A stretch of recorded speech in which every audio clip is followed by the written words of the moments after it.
ចាក់ចេញពីស្រុកឃ្លាតម៉ែឃ្លាតពុកទៅទីឆ្ងាយបេះដូងកូនសែនខ្វល់ខ្វាយលោកពុកនាងម្ដាយសូមបានសុខបងឃ្លាតឆ្ងាយចេញពីសួនស្រស់នឹមនួនគុំកើតទុកនាំឲ្យចិត្តបងមិនស្រណុក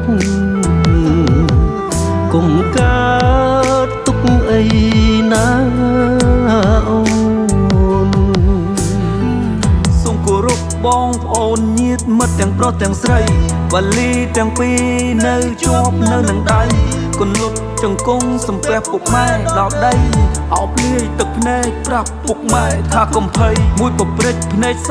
អស់ខួរលើនោវាលីឆ្លងមហាសមុទ្រឆ្លងទ្វីបដើម្បីកំរៃកាត់ខ្យល់កាត់លៀងដីរាប់រយម៉ឺនម៉ាយទោះត្រូវធ្វើដំណើរទាំងយប់ឲ្យទាំងថ្ងៃធាតុអាកាសត្រជាក់ក៏ខ្ញុំនៅតែមិនអី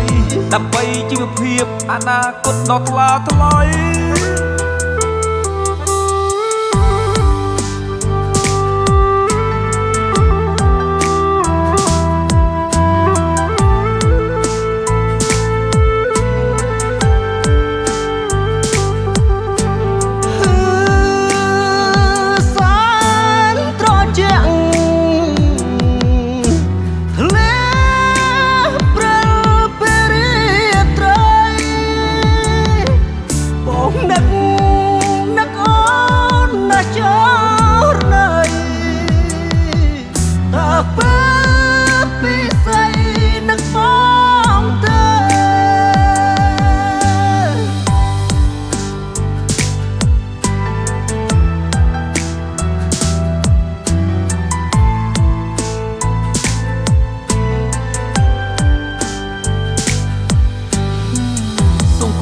បងប្អូនញាតិមិត្តទាំងប្រុសទាំងស្រី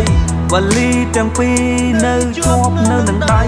គុណលុតចង្គង់សំពះពុកម៉ែដល់ដីអោបលាយទឹកភ្នែកប្រាប់ពុកម៉ែថាកុំភ័យមួយពព្រិចភ្នែកសអស់គួរលើនោវាលីឆ្លងមហាសមុទ្រឆ្លងទ្វីបដើម្បីកំរៃកាត់ខ្យល់កាត់លៀងដីរាប់រយម៉ឺនម៉ាយទោះត្រូវធ្វើដំណើរទាំងយប់ឲ្យទាំងថ្ងៃធាតុអាកាសត្រជាក់ក៏ខ្ញុំនៅតែមិនអីដើម្បីជីវភាពអនាគតដ៏ថ្លាថ្លៃ